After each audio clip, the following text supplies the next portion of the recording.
What I'm doing here is checking out Hui Fono. This is my third time coming. I gain a lot from here. It's kind of a retreat for me to meet a whole lot of brand new people, different walks of life, but coming for the same goal, which is to empower and influence our people, but even just finding out different ways on how to be more solution-based, take on issues that are happening in our own communities. We're able to find a different approach in terms of learning. The workshops that I've been to so far, they've been quite amazing, quite empowering, and actually it was a good laugh, good fun. 10,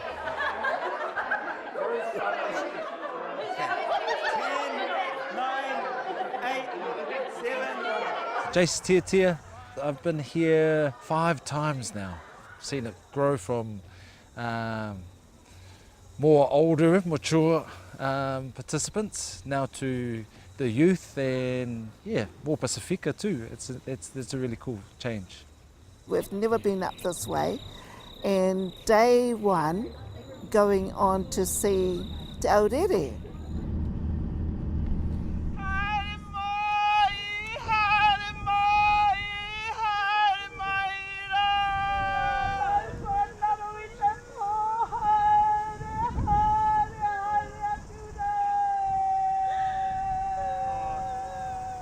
Ngā rauranga tira, e ngā whānau mai ngā hauefa, nau mai, piki mai, kake mai, hara mai ki tēnei o tō tātou nei wāhi kāinga o te aurere, te kāinga o tō mātou nei rangatira, tohunga, heke nuku mai ngā iwi, nau mai, piki mai, kake mai, hara mai e te whānau. Like the Southern Cross, you see, the Southern Cross could tell you how far south you are. We are on, right here now, we're on 35 south. So when we are on 35 south, the Southern Cross, when it's upside down, it's not far off the horizon.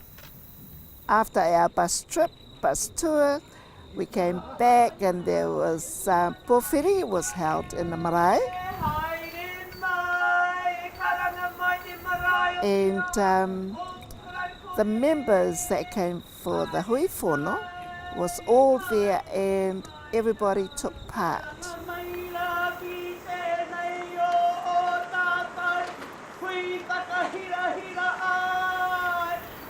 And with Kaumātua calling and replying from our team. Ko moro ki te tangata, ko ngāti moro ki te whare tupuna. Ko ngāti moro ki te hapu, ko karau kore te marae, haere mai, haere mai, haere mai. Kai aua hoki anga, kai aua hoki anga, he anō te motu, ko tēnei tau e kapua ke no tōna wairua e. Then there was a beautiful lunch and there was oysters, seafood, the moana food was laid on the table for us that was lunch, and it was beautiful. He's a hard-working mama, this one. And straight away we were called for workshops, as there was workshop for honeybee, honey making, then there was workshop for moana, and we've got the rongoa with the oils, massage, and the meanings of it. And what oils and what do you do for your own healing? And it's good to come and listen, to share ideas and to share the work, and it's the best whānau I've ever been to. This marae is at the beginning of the 90-mile beach as it curves around and goes up north. I would almost say being here is like a timeless space. I don't know how I can explain it, but it's the environment, the beach, the moana, the wairua, that's plays strong here, this place, the spiritual part. that is very strong through this area. And the manaakitanga, looking after people, that's all part and parcel of this whole learning experience.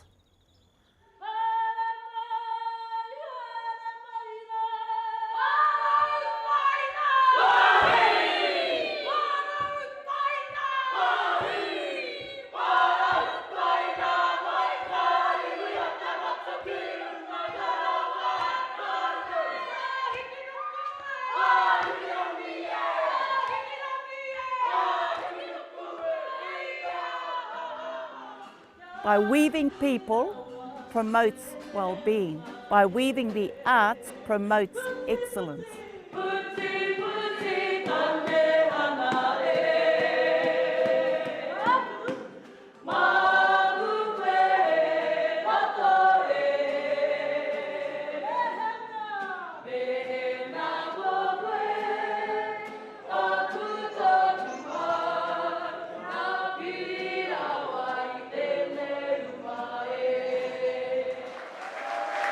This is by far one of the best so far, because traditionally, like when you hear conference or hui or fono, it's done in rooms and seats and rows and PowerPoints and that sort of thing. But this one is out there, and it's literally out there because of the environment, because of the people, and obviously the space that we're in. We need to, how to do it differently and more uniquely too.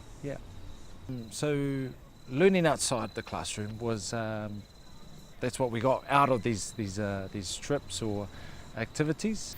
So just being one with the environment, that's something that I would apply back home in Christchurch, where we're not restricted to just the room. We can jump in a van and go out, excursions more often, rather than at the end of the term or special occasion. It was amazing. We were outdoors, we were telling stories. There was no pads, there was no pens. It was all done by relationship, creating relationship. That type of learning was done a long time back in those days, and I think has been abolished, but it's done in these communities. And I think we need to start capturing that back into mainstream education. The history, it's rich, so I'll definitely use that going back home to Ngaitahu area. We're getting the people there to share more of their stories and engaging the students, that way. Most of us already indicated we're visual or hands-on or kinesthetic learners. We need a little bit of everything, but I think having that authenticity about the story, and even just something that's catchy, something that stands out that you'll remember. Like those little stories will stay with me for the rest of my life, and I'm hoping to pass it on, one to the students, but even to my kids. I think that's huge. You're learning all the time. You're picking up new things of people where I can use it to educate my own people and to help my own younger generation to keep attending school, to encourage our own people not to forget their own language. It's their own identity. This is my fourth Hui Fono.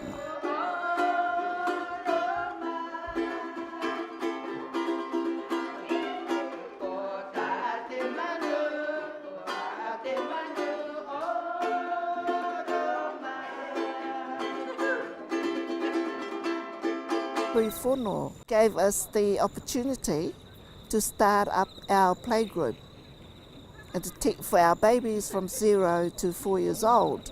And it was through this that we've started that. Came here with 7 other youth representing PILOT, which stands for Pacific Youth Leadership and Transformation. It's a pretty cool group. We're just a group of young Pacifica people trying to go out there and encourage and empower Pacific youth to excel and engage in all worlds. To come to Ahipara and come to Ace Hui Fono and just feel so supported by all my Pacific brothers and sisters here. It's really inspiring to see them do so well, and especially in the education centre. It's cool to know that You know, learning doesn't stop after high school, or learning doesn't stop when you're young. You just learn forever. It's cool. Just understand that wisdom is power. It's great to see our people doing well in education, but it's really, really important not only to be a great lawyer or a great doctor or a great architect or a great nurse, or, you know, but also have a really good understanding of money. If you start from nothing and you have nothing, you can do amazing things. It's just about knowledge, learning how to play the game and succeeding in the game. And so we need to learn the rules of that game so we can be powerful again. Once upon a time, for our people in the old days, having might and power and numbers and tour, warriors was power. Today, money and influence is power. So we need to empower ourselves so we can be powerful again. I think it's important to have the young ones here to learn from the elders, because there's a bit of an intergenerational gap. Like as a young person, I think that some of the wisdom and the culture and traditions is lost between the ages. So it's really cool to come here and learn a bit more about my culture, to be honest. And you know, we want to bridge that gap between the young and the old. We are experiencing huge attrition of language and culture. Of course, I'm Samoan. I was born in Samoa, but when I came to New Zealand, I think I started to lose my way. And I have 5 children who are all well educated, but you can see what's happening in our generations. The further we move away from the homeland, the more we move away from our language and culture. We figured out that the way that us islanders learn is under pressure. We respond to pressure really well. Like we will procrastinate and short things off, but when the pressure's on, we will do it, and we will do it well. I see that in Samoa, I see that here, you know. So we've taken those principles around the way that we learn best. We do a lot of group work, so people work in groups a lot. We have ex-students who come in and mentor the other ones that are going through it. So it's thinking about how do our people learn best, rather than trying to use another methodology that doesn't. And believe me, as an educator myself, we've tried them all. We even teach in garages. So we take the course to the people. We teach in church halls, we teach community centres, and it's just trying to sort of swing education, formal education, on its head and say, you need to get out of the classrooms. We as educators need to go to the people rather than waiting for people to come to us. Yesterday was really amazing because we went along the 90-mile beach. It's actually 15.5 miles. Just to hear the kōreros about the different areas about it was really cool. She was hapu to her husband, and so she called her younger sister to come and take care of her, which was a big mistake because her husband fell in love with her sister. When she went down, he rode off and left her out there. And that was his plan. And he went back, tangi under ear, tears rolling down his eyes, to his tribe and says, "Oh, where? She's drowned, ko mate ia." And so she told them the story of what happened to her. And then hatred filled their hearts, you know, about their dad. The history kōrero on the bus was very informative, and I think the highlight for me today was the trip up to Kapawairua Te Rerenga for the local people here, where the spirits leave Earth. This particular one today, I felt very grounded and the spirit from the land.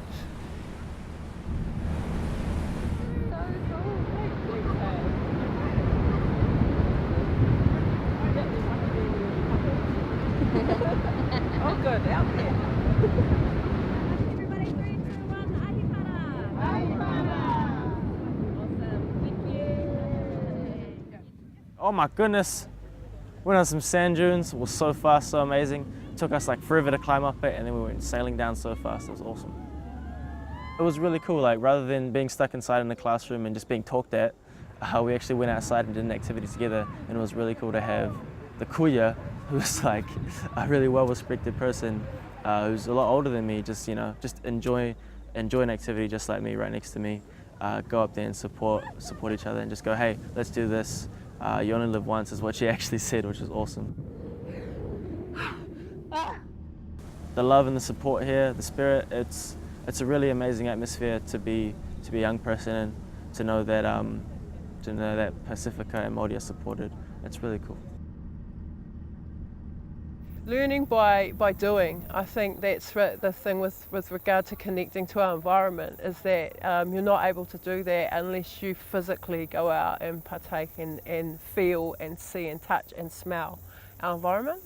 A friend of mine called it contextual learning, so we learn as we do, and it's less structured, it's more natural.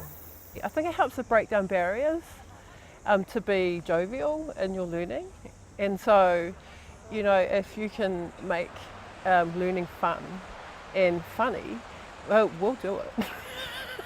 And we're good at it, For this hui, it's about looking at learning environments and that they shouldn't be restricted to a certain time or a certain place or a certain setting or a certain staff, that there's so many different learning environments that work for our people, our tamariki, our whānau. I particularly love working in ACE because it gives you the freedom to create your own learning atmosphere. And so whether that's fun or if it's hands-on and you're out there touching your learning environment, I think that's the beauty of ACE. That's what we do. And especially in a Māori Pasifika context. What we're wanting to do as Pacific All-Stars is to create opportunity for young people to start coming through, to be able to attend these sort of things, these type of events, because knowledge is power, and there is a lot of knowledge here to just really soak up. And if we can start doing that from a younger age, then we can have knowledge and youth working together to be able to create a more better picture for future. I got to learn the history of New Zealand, and I also got to learn about how important it is to know your culture. And it was just really nice meeting new people, because everyone's so friendly here. I definitely would recommend Hui Fono for everyone and anyone that is seeking help, but also wanting to build on capacity of what they got so far. Because Hui Fono is honestly fountain of knowledge. You go in there right now, you could be talking with 3 people for 3 hours, 3 to 4 hours. And honestly, number one thing they talk about is, oh, what's your name and where you're from. And that's how we know that we're trying to connect, and there's nothing but connection and relationship. Is that, of course, the businesses and stuff like that comes after, but we need to build relationship and connection first.